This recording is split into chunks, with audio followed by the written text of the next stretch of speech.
వస్తుంది, అలా చేయకండి అని చెప్పాడు అంతే. అంతేగాని వైసీపీకి ఎక్కడ క్లీన్ చీట్ ఇవ్వాల. వీళ్ళు పేదల మీద ఎంత ప్రేమ చూపిస్తున్నారు సార్. ఆ పేదల ఫైనల్ గా మన వెంకట్ గురుమూర్తి గారు మనీ లాండరింగ్, హవాలా ఇవన్నీ కూడా ఇన్వాల్వ్ అయి ఉన్నాయి. ఏది ఈ రైస్ మాఫియా వెనకాల, పీడిఎస్ రైస్ మాఫియా వెనకాల ఇలా ఉత్తిపుణ్యంగా ఎవరో ఒక్కళ్ళో ఇద్దరో లేకపోతే 15 మంది కన్సార్టియంగా ఏర్పడో ఈ అక్రమం చేయలా. సో ఈ హవాలా మనీ లాండరింగ్ మీద కూడా దృష్టి పెట్టే అవకాశాలు ఉన్నాయి. ఎందుకంటే 1కి 10 సార్లు మీరు చెక్ చేసుకోవాలి. మీ వాళ్ళు కూడా అందులో ఇన్వాల్వ్ అయి ఉన్నారు. మీరు చెప్తున్నారు ఎవరిని కూడా వదలం మేము, బీజేపీ కావచ్చు, జనసేన కావచ్చు అని. ముందర మీ వాళ్ళని పట్టుకుంటే తర్వాత మిగిలిన వాళ్ళని పట్టుకోవచ్చు. కాకినాడలో అంత ఐకమత్యంగా ఎవరు ఎలా తిరుగుతారో మీకు తెలుసు, నేను చెప్పక్కర్లా, పేర్లు అనవసరం, తెలుసు. డిప్యూటీ సీఎం కూడా he has made a mention, specific mention about that. Sir ఒకటి గుర్తుపెట్టుకోవాలి సార్, అధికారం వచ్చిన తర్వాత మా సభ్యుడి మీదే మేము క్రమశిక్షణ చర్యలు తీసుకున్న సంగతి మీరు చూశారు, ఒక ఎమ్మెల్యే మీద. ఇవాళ ఒక్కటే నేను ఇందాక చెప్పా, ఎవరైనప్పటికి కూడా ఈ దీంట్లో వాళ్ళందరూ కూడా తగిన మూల్యం చెల్లించుకోవాలి. తిన్నది కక్కిస్తాం, జైలుకి పంపిస్తాం, ఇందులో ఎలాంటి రాజీ లేదు. ఎందుకంటే ఇవాళ పేదవాడు తినేటువంటి బియ్యం గురించి ఇంత జరుగుతూ ఉంటే ముఖ్యమంత్రి గారు జగన్మోహన్ రెడ్డి గారు మాట్లాడాడండి.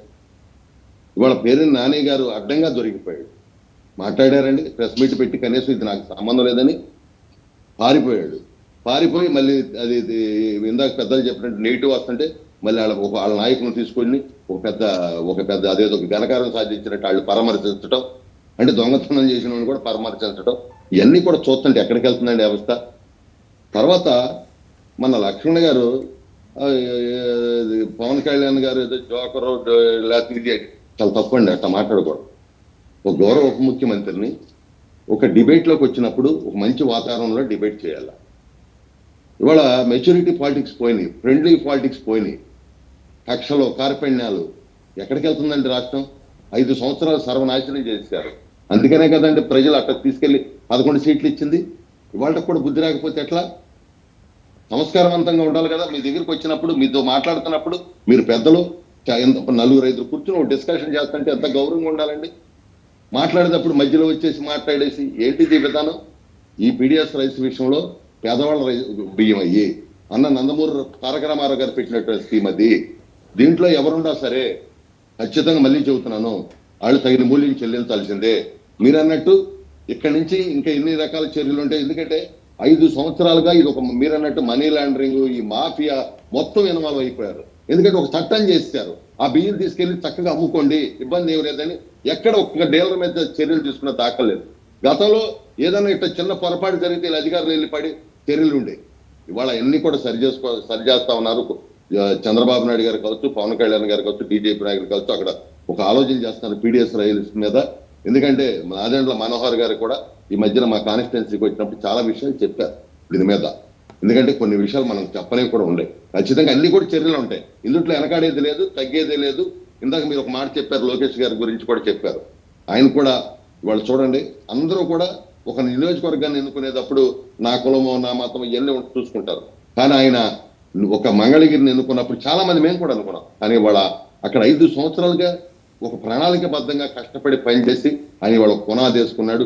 అంతేకాకుండా ఆయన ఏదైతే విద్యాశాఖ మంత్రిగా విప్లవాత్మకమైనటువంటి మార్పులు తీసుకొస్తా ఉన్నాడు. తర్వాత ఇతర దేశాలకు కూడా వెళ్ళి ఈ రాష్ట్రంలో 20 లక్షల మందికి మరి ఉద్యోగ కల్పన చేయాలనేటువంటి ఏకైక లక్ష్యంతో ఆయన బ్రహ్మాండంగా అనేక కంపెనీలు, ఆయన మాట్లాడే విధానం కానీ ఆయన అన్డౌటెడ్గా మీరు అన్నట్టు ఒక ఏడాది ఆయన చేపట్టిన యువగళం ఆయన్ని ఎవరైతే గేలి చేశారో వాళ్ళందరికీ కూడా వాళ్ళందరికీ గాలి తీశాడు, అందులో డౌట్ ఏం లేదు. ఫైనల్గా గోపి గారు కంక్లూడ్ చేస్తారా? పవన్ కళ్యాణ్ నిజంగానే ఏడాది కాలంలో అనూహ్యమైనటువంటి అద్భుతమైన విజయాలు సాధించారు. అలాగే లోకేష్ కూడా నిజంగా, అంటే లోకేష్ నాయకుడు కాదు, లోకేష్ లో నాయకత్వ లక్షణాలు లేవు అని చాలా మంది హేళన చేశారు. పప్పు విప్పు అనుకుంటా కూడా మాట్లాడారు. వాళ్ళందరికీ యువగాళం పాదయాత్ర ద్వారా మంగళగిరిలో గెలవడం ద్వారా గట్టిగా సమాధానం ఇచ్చాడు, ధీటైన సమాధానం ఇచ్చారు. ఈ ఇద్దరు నాయకులు అయితే ఈ ఏడాది ఆంధ్రప్రదేశ్లో విజయం చూపించి వాళ్ళ పవర్ ఏంటో నిరూపించారు. వాళ్ళ విమర్శకులకి సరైనటువంటి సమాధానం ఇచ్చారు. అందులో అనుమానం లేదు. ఇక లోకేష్ మంగళగిరిని నియోజకవర్గాన్ని ఎన్నుకోవడం అయితే లోకేష్ అది వ్యూహాత్మకంగానే జరిగింది. అది బీసీ నియోజకవర్గం, బీసీ సామాజిక వర్గాలు ఎక్కువగా ఉండే నియోజకవర్గం. అక్కడ మొదటిసారి ఓడిపోయినప్పటికీ కూడా మొన్న రెండోసారి గెలవడం, ఆయన ఆ 5 ఏళ్ళు ఓడిపోయిన తర్వాత ఆ 5 ఏళ్ళు మంగళగిరిలోనే తిరగడం అనేది ఆయనకి బాగా అనుకూలంగా కలిసి వచ్చింది. ఆ రాజకీయాలు అలాగే ఉంటాయి. మొదట 2014లో 106 సీట్లు, 2019లో 23 సీట్లు, 2024లో 164 సీట్లు. అవి రాజకీయాల్లో ఈ గెలుపు ఓటములు అవి మామూలుగా నడుస్తూనే ఉంటాయి. బట్ ఇదైతే గొప్ప విజయం ఇద్దరికి కూడా.